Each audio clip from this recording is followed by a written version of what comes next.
Tell you what, if you're looking to make the transition from bait fishing to lure fishing, I don't think you can go past fishing a soft plastic. It makes life a lot easier because you can fish a soft plastic from right in the surface film to 100, 200 metres underneath the boat. So soft plastics are great for that person who is thinking about maybe doing some lure fishing but is very unsure. And while you're at it, you might as well use a gulp. Gulp has the ability to attract fish even if you're not moving it, so you can pretty much fish it like a bait. I didn't tell you that. So come with us now. We're going to fish up and down the east coast and just see what we can come across in as far as fish are concerned. Bream are a popular fishing target along the coast, and the shallows are a great place to find them feeding. A mate and I hit some estuary flats with prawn profile plastics in search of a few. On the Gulp 2-inch shrimp. Had a nice little opening run. Doing a bit of head shaking there. Fishing nice and light. Pete's taking it easy. I see silver. Lovely. Good job, Pete. Pete Morris is a journo. He's been all over Australia, fishes offshore as well, but he's an absolute gun in the estuary. And mate, we're off to a good start, 3 casts into it. We're up here, we've got 2 hours left in the rising tide. We're up in some shallow water flats. It's low light, it's a prime time for fish to get up in those flats and chase the abundant food that's there. And we've got the right tool for it at the moment, mate. So 1 fish in the boat. It's looking good already. More to come. Let's crack on.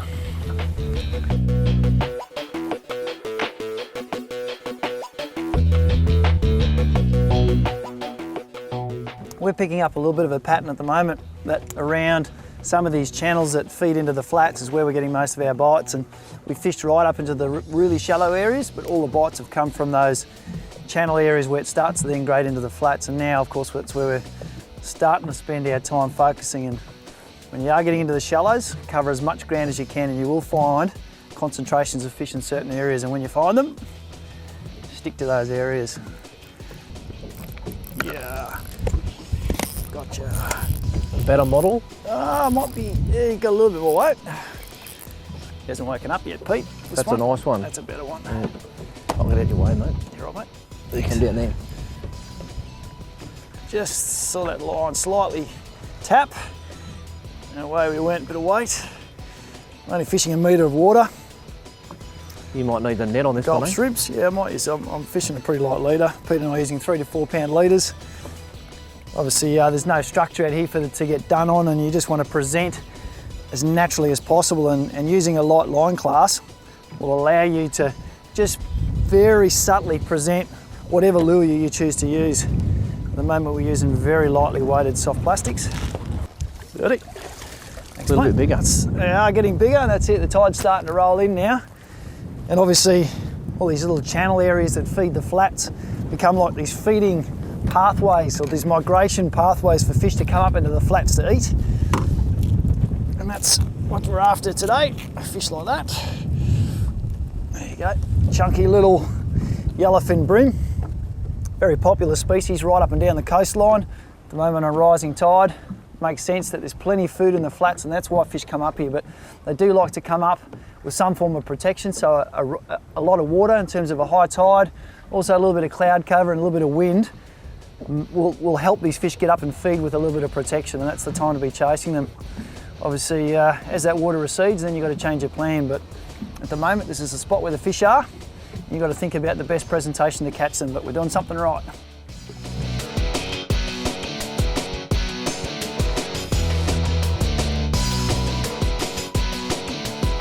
The retrieve we're using at the moment, very simple.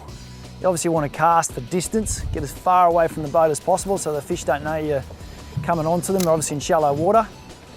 We're fishing really lightly weighted jig heads, 1/50th, 1/60th ounce, just to give you enough weight just to cast a bit further, but then let that plastic just very, very slowly sink down towards the bottom. And then, once it's out there, give it a little bit of time to get to bottom. A couple of little jigs, give it that little darted action up off the bottom, just to attract the attention of any predators in the area, and then slowly retrieve any slack line and let it get back down to bottom. Very often the bite happens on the drop, so you want to be watching that line throughout. If you see it suddenly dart or tighten up, lift the rod and away you go. Very simple way to fish, but very effective, particularly in these shallow flats areas. Yep.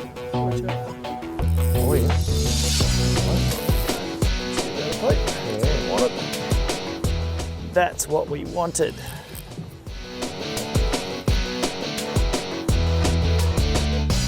Right, playing up for us. Beautiful to do it on this light gear. Lets you cast that extra distance. Super sensitive these days. I'm using Abu Garcia Vanguard, 2 to 4 kilo. It's a 2-piece rod. It's made with their new 3M Powerlux technology, which is their special mix of silica, the way they pull their rods together, which means you've got ultimate sensitivity, but it's so lightweighted. It's also got really lightweight componentry on it. You feed your guides, you feed your reel seat. It means you can cast all day, cast long and feel everything. And particularly when you're up in the shallows, finesse style, chasing a few brimbos, makes the job so much easier and more enjoyable. Beautiful. Nice. And a double. Oh, it's got a little bit of weight, Pete.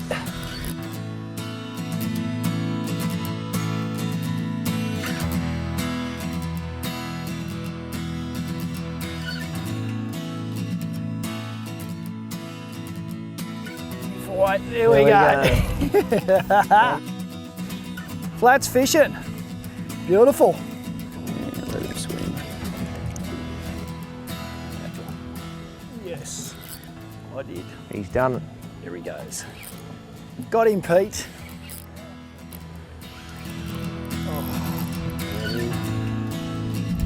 Oh, good little flats fish. Come on. Oh, they're good fun on the flats, these fish, they really do. Give you a bit of a workout on the light gear. Obviously you get a lot bigger than this, and you'll tend to find that in the flats. You get a lot of legal size fish, the odd 800 gram sort of size fish. Not quite as big as the ones you might find in your oyster racks and around your snags and stuff like that, but if you want to get out and bend some rods and catch good numbers of fish, then the flats is a great place to come, particularly on those rising tides, especially with a bit of wind and a bit of cloud cover. You can go and have a whole lot of fun on one of our really popular bread and butter sports fish along the east coast.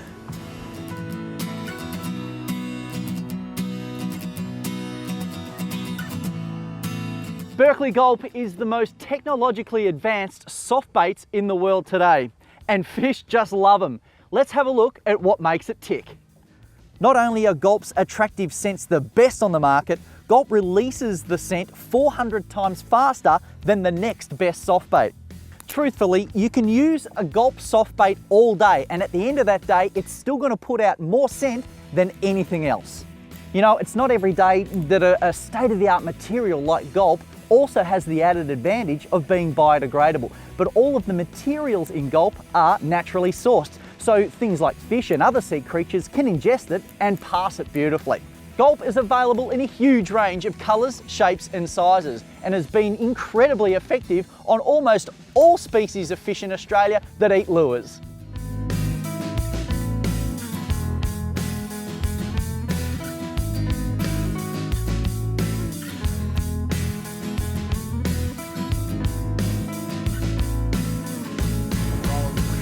There we go, Pete. I'll get that net for you, Nigel. Not sure what we got yet. Got a little bit of weight. Oh, nice lizard. Oh, yes. Oh, yes. Oh, nice fish. Nice fish. It's another day on the water with my good mate Pete Morris. And by now, He's in the net. we've seen Adam Reuter talk to us about scented soft plastics and why he loves that Gulp brand so much. He started in the southern waters.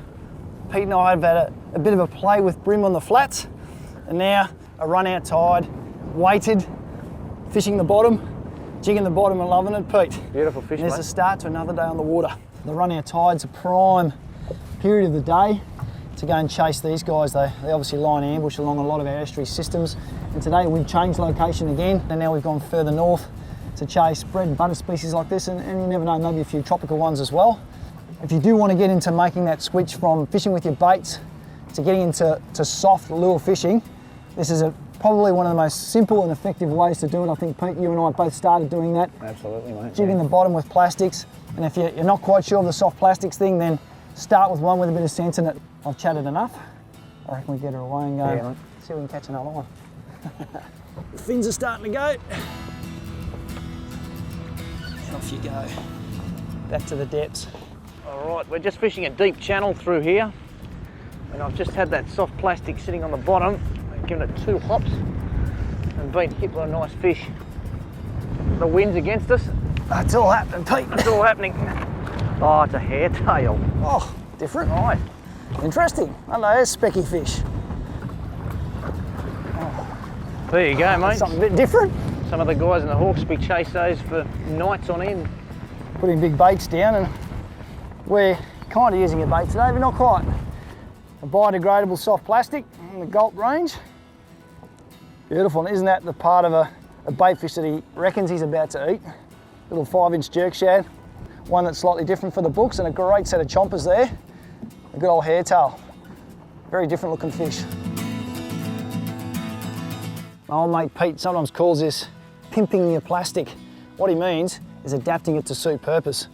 Beauty of soft plastics, they don't cost a lot of money.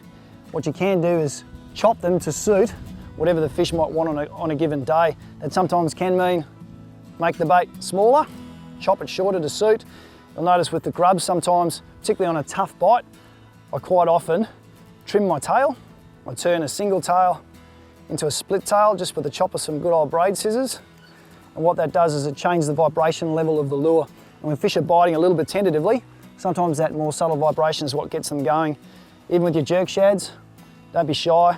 Trim the tail, make it more wiggly, chop them to suit size. If you've only got 4 or 5-inch plastics in your bag on a given day and you think the fish are all eating 3-inch sizes, beauty of soft plastic, change it to suit.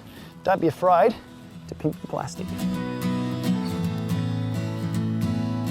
Let's take a look at a very simple retrieve if you want to go and target a flathead. At the moment we're drifting along a natural bank. There's some shallow water that drops into 2 to 4 metres. I can see where that drop is because the water changes colour. All I want to do to begin with is cast my soft plastic right on the edge of that colour change. Land it right on the edge. The moment it's hit the water, engage the reel, keep your line tight, and then watch that braid. The braid will stay tight until the lure hits the bottom, and then it'll noticeably slacken off. The moment it slackens off, give it a little jig up, try and move it about 1/2 metre to a metre at the same time, retrieve slack line onto that reel. A very good tip when you're starting this, keep your line tight as much as you can throughout the retrieve. It'll let you know when the lure's on the bottom, it'll also let you know when the fish come along and eat it. And then continue that retrieve right out to the deep water beneath your feet or your boat, depending on whether you're fishing on the shore or on a boat. It's easy to do this retrieve, walk on a shoreline, anchor up a boat, fish a section of bank, or like we're doing at the moment, drift through. Keep that line tight, keep that lure close to bottom. You'll be getting those bites in no time. Here we go, Pete. A hard runner. I don't know, see, he took off a bit, didn't he? What do we got? Yes, that's what we wanted. Just ticking along the bottom, Pete. It's just Oh, not a lizard. flathead. Look at that, a dusky. Nice. One of our biggest species of flathead. Up there with the southern blue spot. Oh, there you go. There you go, So let what a it go relief. for us. This is one of my target species when I first started learning how to use soft plastics. And they're just so designed for chewing on lures that bounce along the bottom. Anyone starting on the soft plastics game? Get out there and target flathead. They're predictable fish. They're fun fish, they're great for a feed. Just simply look for those spots where they're going to sit in ambush waiting for some food to come by.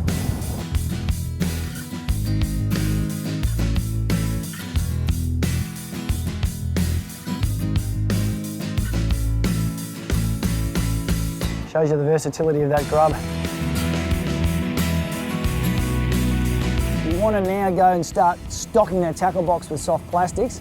It's easy to get confused with the huge amount of variety you'll see in the tackle store shelves. Within the Gulp range, you'll find most of our common food supplies that the fish like to eat, well represented in the range. Think about the types of baits you often fish with. If you like fishing with, say, your prawns, easily represented in amongst that range, you'll find your shrimps. If you then want to get to fishing prawns or baitfish imitations, look no further than your grubs. If you like fishing with your pilchards and your herring and your baitfish supplies, and you're well catered for in terms of the jerk shad and the minnow range that you'll find within that Gulp family. For some of those slightly different baits, you've got your sandworms, an exact imitation of the sandworms that you're going to find in your estuary. So if you like getting on the flats and chasing the whiting in your brim, look no further than those guys. If you like your yabbies, once again, you've got something like the Gulp crawl, perfect imitation of your yabby. An exciting addition now to the Gulp family is that of floating Gulp. It opens up a whole new dynamic within the soft plastic luring business.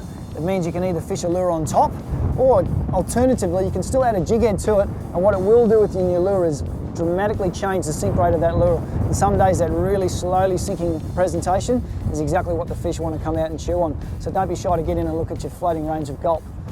Plenty of choice. Colour's often a big confusing point for anglers, so I'd say keep it simple. Go out there and choose a natural colour and a bright colour. Keep it simple and easy, you're going to catch way more fish when you're out there. Yeah, gotcha, gotcha. Oh yes, what have we got? And I've opted to go for a curl-tail grub.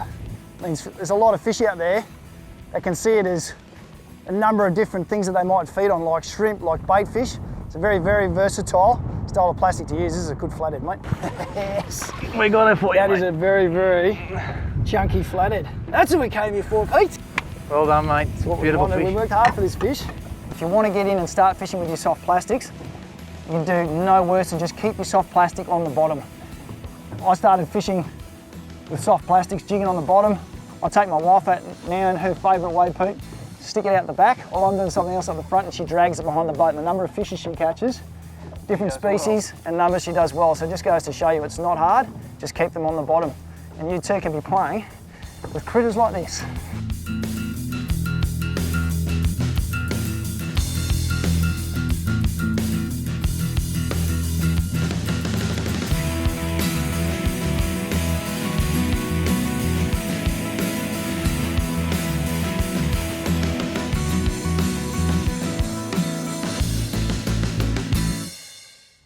It's Bill Klassen here from The Fishing Show, and if you like this instructional video and want to learn more, it's simple. Go to fishingshowtv.com.au and see a whole host of additional videos.